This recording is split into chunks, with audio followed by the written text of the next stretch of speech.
Mga kababayan, ngayon, pakinggan po natin, basahin pala muna natin itong naging pahayag ni Samuel Martires. Ay, galing po ito mga kababayan sa Batas PH. Yan po yung source po natin pero ililipat po natin dito yan. Yan. Sabi dito mga kababayan, ito daw. Martires Rimulya nagbanggaan sa isyu ng dismissal order ni Senator Joel Villanueva. Nagkasagutan sina dating ombudsman Samuel Martires at kasalukuyang ombudsman Jesus Crispin Boying Rimulya kaugnay sa desisyon hingil sa pagkakabasura ng dismissal order laban kay Senador Joel Villanueva noong 2019. Binanata ni Martires si Rimulya matapos sabihin ng huli sa liham ang sikretong desisyon umano ang ginawang pagbasura sa dismissal order ni Villanueva. Nilinaw ni Martires na hindi ito lihim dahil makikita umano sa naturang desisyon sa system ng Office of the Ombudsman. Ang tanong nga dito, di ba sinasabi nga ng mga media, bakit hindi po ito nailathala sa iba't ibang pahayagan? Noong mga panahon na idinismiss po ito mga kababayan ni Ombudsman o dating Ombudsman Samuel Martires. Bakit hindi po ito nalaman ng media kung hindi po talaga ito totoong sekreto? Di ba? Anyway, pagpatuloy pa po natin. Sabi po dito mga kababayan, sa isang panayam sa DCBB, ipinaliwanag ni Martires na ibinasura niya ang kaso laban kay Villanueva dahil wala daw pong sapat na ebidensya o probable cause upang panagutin ng senador. Aniya, falsipikado o peke ang mga pirma ni Villanueva sa mga dokumentong ginamit bilang ebidensya. Matatandang noong 2016, sa ilalim ng pamumuno ni dating Ombudsman Conchita Carpio Morales, ipinagutos ang pagpapatalsik kay Villanueva matapos siyang mapatunayang guilty sa grave misconduct kaugnay sa maling paggamit ng kanyang Priority Development Assistant Fund o yung PDAP mga kababayan habang siya pa ang kinatawan ng Sibak Party List. Ngayon, muling nabuhay ang isyo matapos questionin ni Rimulya ang proseso ng desisyong pumapabor kay Villanueva na ngayon ay nagsisilbi bilang senador. So ngayon kung titingnan nyo mga kababayan, ano ba yung pagkakasabi ni Samuel Martires doon po sa naging interview mga kababayan ng media sa kanya? Sabi po dito, ay hindi ko naman alam kung anong sikreto sa amin kasi mayroon kaming tinatawag na CCMS, yung Case Management System. Kapag yung kaso ay nare-release, nagpapasok yan sa system So nandun yan sa system na dismiss ko yon. Ang date ay July 2019 mga kababayan. Yan po yung sabi ni Martires. Ngayon, ano nga ba yung interview mga kababayan ni Martires na tinutukoy po dito? Ito po yan mga kababayan, i-play po natin. Kasi parang ang nangyayari dito, lagi akong kinukonekta kay Duterte. Opo, Diniwan natin yes, ko ulit. Opo.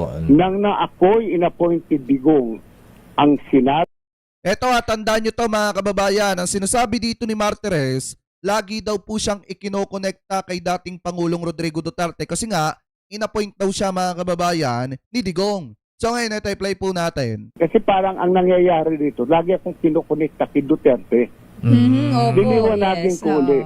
Opo. Nang na ako'y inappointed Digong, ang sinabi lang sa akin, Digong, gawin mo ang trabaho mo. Naniniwala kayo doon? Pag-assume ko ng trabaho ko, hanggang sa si Digong ay hindi na presidente at ngayon na hindi na rin presidente at nagtapos ang termino ko, ni isang salita kay Digong wala akong narinig. Na Sam, pwede ba pagbigyan mo ito? Sam, pwede ba? Wala. O naniniwala kayo mga kababayan noong mga panahon na si Duterte ay nasa kapangyarihan hanggang sa nawala sa kapangyarihan ay walang ipinakiusap na kahit na anong pagliligtas sa kanyang mga kaalyado o maging sa kanyang anak? Di ba maliwanag nga mga kababayan na ni-revise ni Samuel Martires yung panuntunan na dapat ay inilalabas yung salin ng mga politiko. Di ba noong mga panahon na hinihingi yung salin ni Sara Duterte, ano yung sabi niya? Ipagpapaalam pa kay Sara Duterte.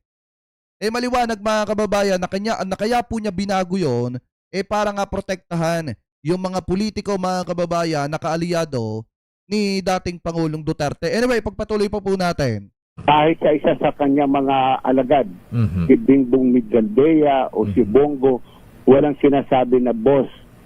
Sabi ni Presidente, pwede mo bang Mhm. Kaya doon ko nirerespeto si Presidente Duterte Mhm. at ipapasintabi ko sa iba Mhm.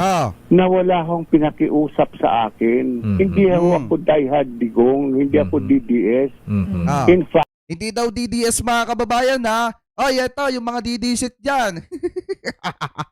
Eto ay tinatanggi na yung pagiging DDS oh.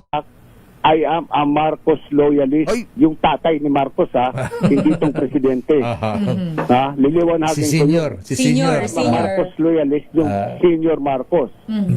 Wala kaming kilalang loyalist na ganyan. Ito mga kababayan ha. Kita nyo, Marcos loyalist daw mga kababayan no. Grabe naman no. Ginamit pa yung pagiging Marcos loyalist para makakuha ng simpatya sa publiko. Idinamay pa si Apo Lakay. Pambihira naman. Eto, maliwanag hindi daw siya DDS mga kababayan. Hindi daw po siya taga-suporta ni dating Pangulong Duterte. Pero bakit mo ipinagtatanggol ang mga Duterte? Bakit sinasabi mo na yung mga nangyayari ngayon ay papunta na sa dating administrasyon? Okay? Mhm. Ayan. Pati pamilya ko, pati binan ko. Buong buo kami, Marcos senior loyalist. Mhm. Pero hindi mo ko masasabi na Big Duterte loyalist. Mhm. Hinahangaan ko lang yung dating presidente Mhm. sa pagiging isang maginoo, Mhm. isang taong nirerespeto ang trabaho ng kanyang kapwang kawani sa gobyerno. Mhm. Wala ho ang pinakiusap. Kasi ang nangyayari rito, laging kinukonekta kay Digong Opo, dahil appointing ng nga mga kayo. kritiko ko Pero, Kaya ko naman wala akong kulay ng politika Yan maliwanag mga kababayan ha. Ang nangyayari daw po kasi ngayon, lagi daw pong ikinukonekta itong si Samuel Martires kay dating Pangulong Rodrigo Duterte mga kababayan. Maliwanag nga naman na wala daw po siyang kulay ng politika. At saka kaya daw siya bumibilib kay dating Pangulong Duterte kasi nga mga kababayan, maginoo daw. May maginoo ba na basta nang hahalik ng babae sa publiko? May maginoo ba mga kababayan na kung magmura wagas? May maginoo ba na gustong ipatumba lahat ng mga kababayang Pilipino natin? May maginoo ba mga kababayan na kung manghamak ng iba ay napakatindi? Wala tayong kilalang maginoong ganyan. So ngayon, para sa akin mga kababayan, hindi porkit sinabi mo na sumusuporta ka o Marcos loyalist ka sa matandang Marcos, maabsuelto ka na sa posibleng pananagutan mo. Ngayon mga kababayan, kung ako ang tatanungin in my personal opinion, ang dapat po talaga dito, maimbestigahan din etong si dating ombudsman, Samuel Martires, at dapat din pong masilip ang asset po nito mga kababayan, ang salin po nito, para makita ng taong bayan kung ito ba ay tumanggap ng mga panahon na di umano ay ito po ay ombudsman. Kasi talagang kahit sino magtataka kung bakit masyadong naging sekreto yung pagkakadismiss mga kababayan doon po sa kaso ni Senator Joel Villanueva, diyan po mga kababayan sa ombudsman. So ngayon, bukod pa po dyan, kung titingnan nyo, may kasunod pa yan mga kababayan. Eto. Sabi daw dito mga kababayan ni Martires, inom muna tayong tubig, sorry.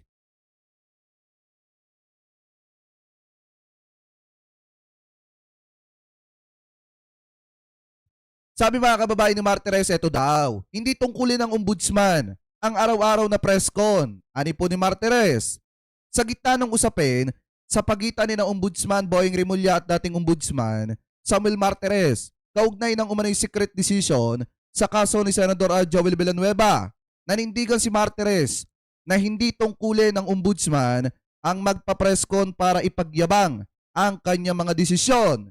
Hindi tungkulin ng ombudsman na araw-araw ay magsagawa ng press con o press conference para sabihing ito ang ginawa ko na ipahayag sa mga tao na nilagdaan ko ang kautusan sa pagpapatalsay kay Senador Juan de la Cruz. Marahil, ang aking kahalili ngayon ay ginagawa ito, pero ako ayokong magpasikat kapalit ng dangal ng mga taong hindi pa hinahatulan ng korte.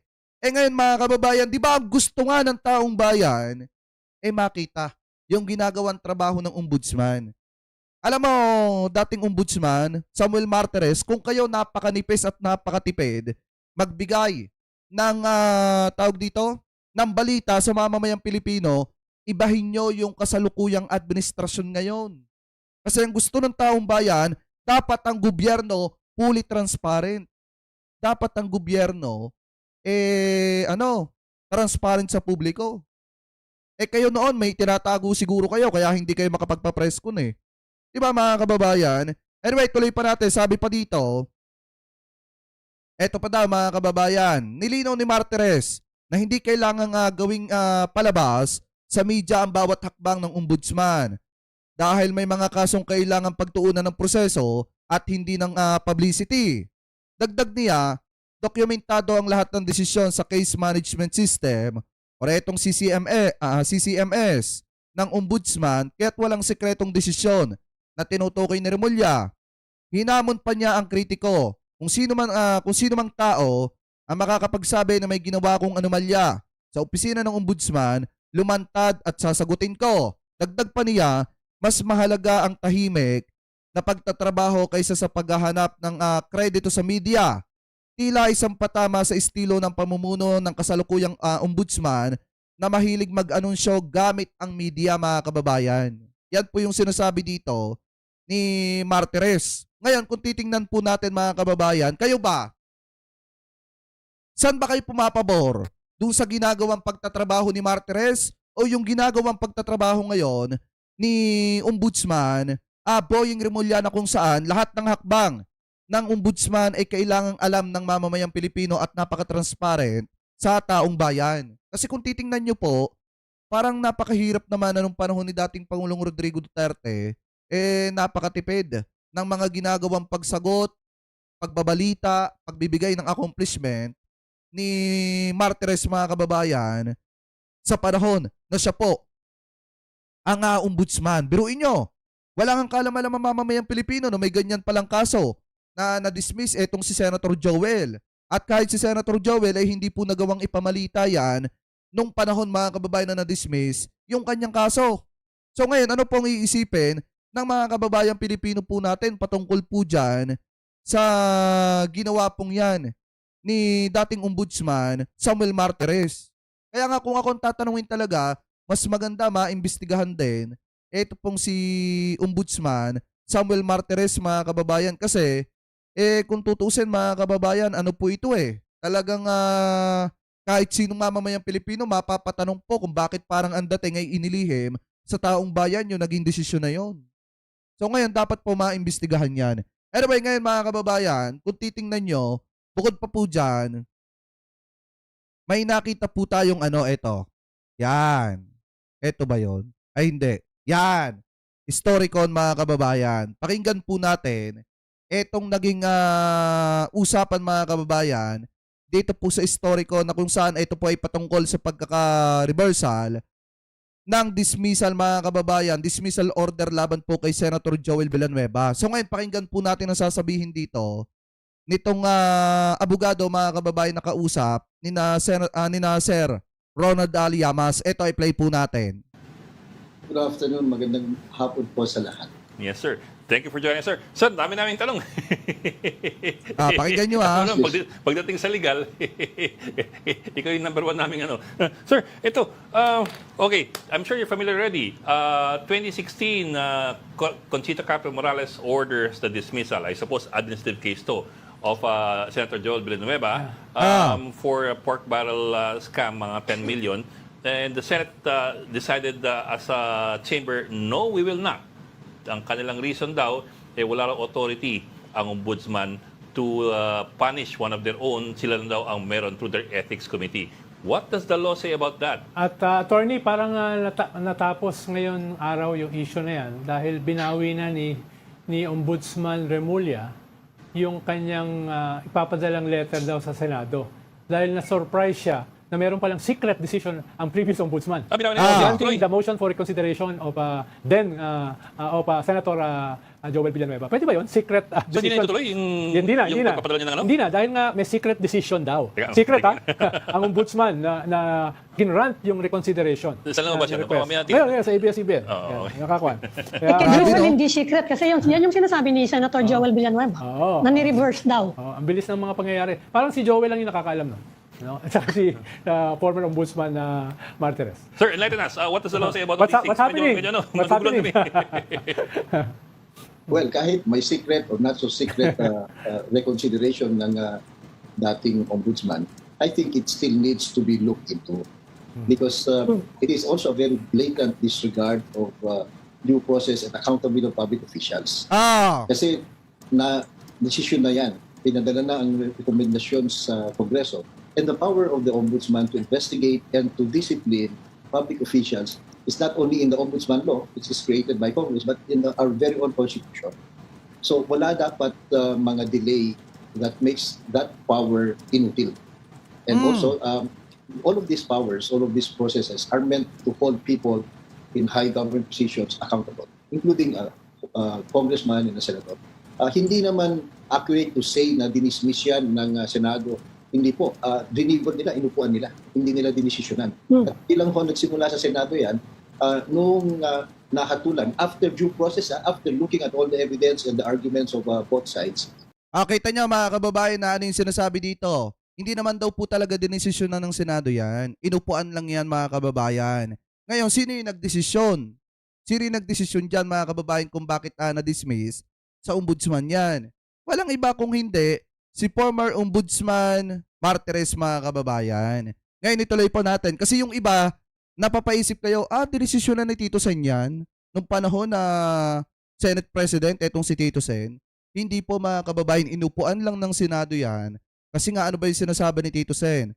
Ang dapat po talagang kumastigo dyan ay ang Kamara de Representantes kasi noong mga panahon na yan, ang pagkakaalam ko mga kababayan ay kongresista pa, etong si etong ngayon ay Senator Joel Villanueva na. Ano po ngayon, ituloy pa po natin.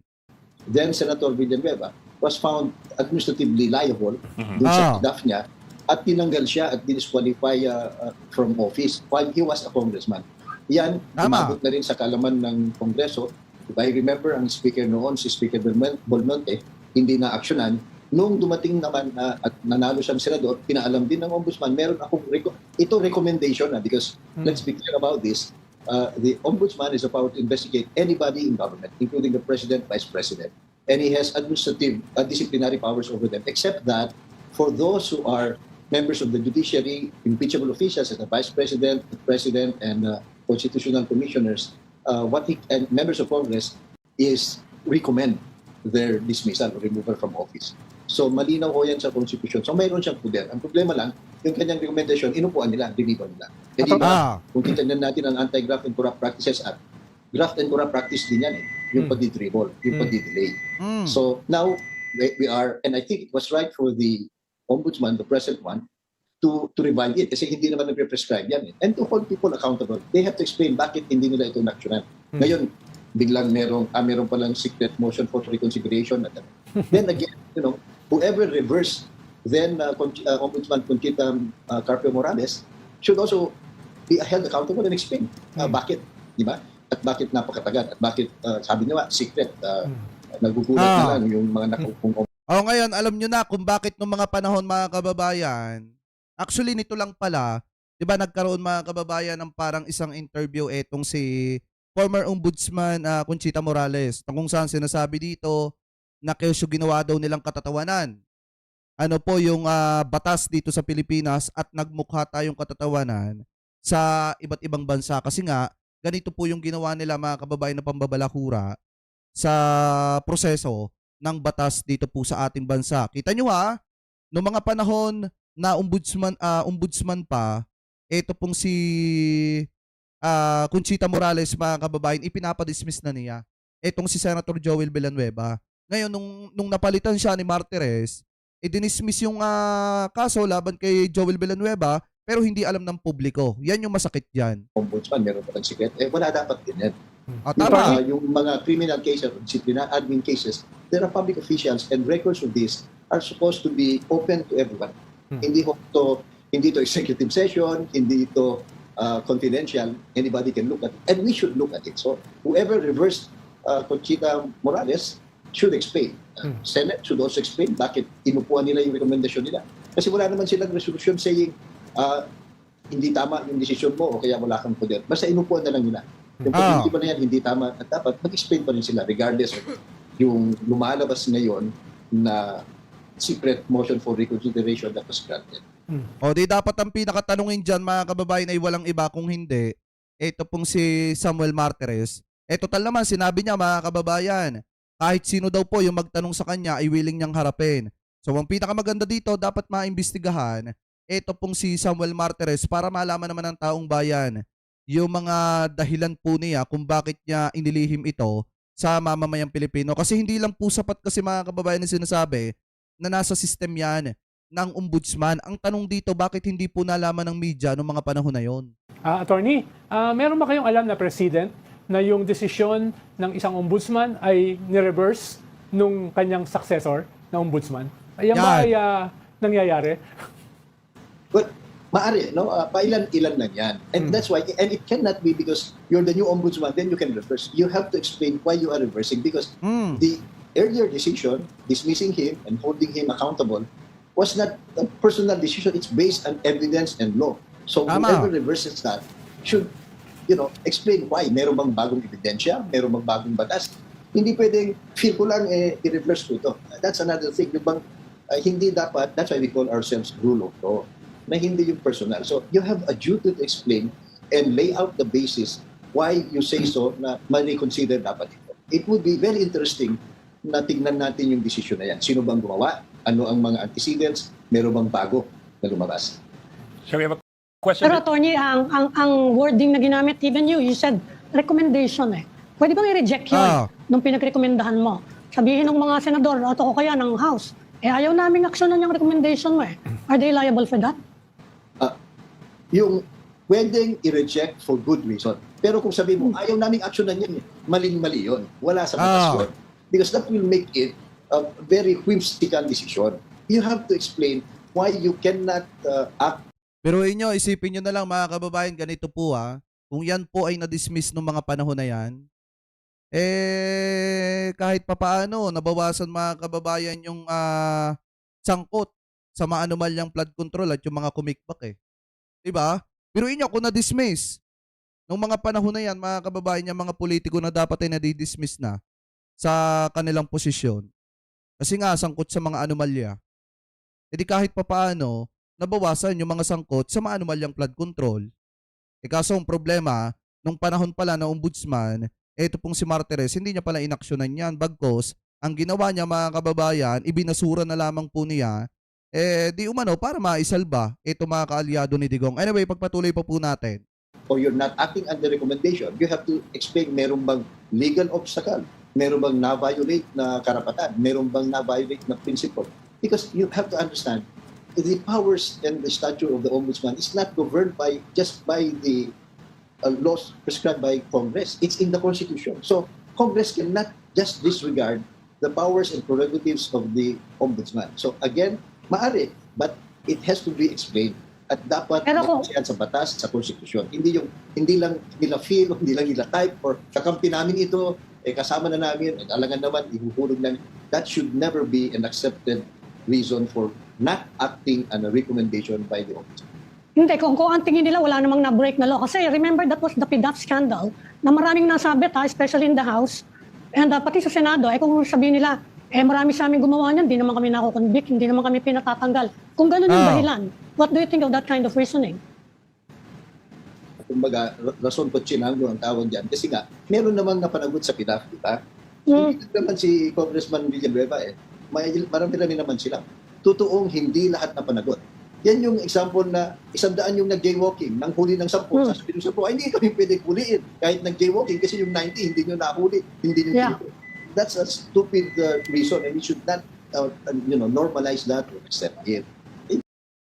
So ngayon mga kababayan, kung titingnan nyo, ito cut lang natin dito, cut na natin dito. kung titingnan nyo mga kababayan, maliwanag nga dito na may kailangang sagutin. Ito pong si former Ombudsman Samuel Martires. Kasi kung ako talaga mga kababayan ang tatanungin in my personal opinion, dapat po talaga iniimbestigahan kung bakit po nila inilihim sa publiko yung ginawa po nila mga kababayan na pagdedesisyon dito po sa mga kasong kinakaharap ni Senator Joel Villanueva. Kasi yung malversation mga kababayan, hindi po birong kaso yan. Yung graft, hindi rin po birong kaso yan mga kababayan. Kung tutuusin, kung ang nanatili lang sana sa posisyon mga kababayan ay ito pong si dating ombudsman, Conchita Morales, baka kahit papaano na-dismiss etong si Senator Joel Villanueva. Kaso nga lang ang problema, ano nga mga kababayan, pinortektahan nga ito pong si Senator Joel. So ngayon, para sa akin mga kababayan, in my personal opinion, kung yan ay nasolusyonan noon pa man, di sana kahit nga papaano, nabawasan yung mga politikong kurap. Pero hindi ko naman sinasabi na kurap itong si Senator Joel. Ano po? Anyway, mga kababayan, kayo po, ano po masasabi ninyo? Hingil po mga kababayan dito po sa isyong ito na kung saan, sinasabi po dito mga kababayan na talagang may pagkakamali yung ginawa mga kababayan ng former ombudsman kung bakit at palaisipan pa din kung bakit inilihim sa publiko mga kababayan yung naging desisyon ano po ng ombudsman. So kayo mga kababayan, comment below na lamang po kung ano po masasabi nyo hingil po dyan sa issue po na yan.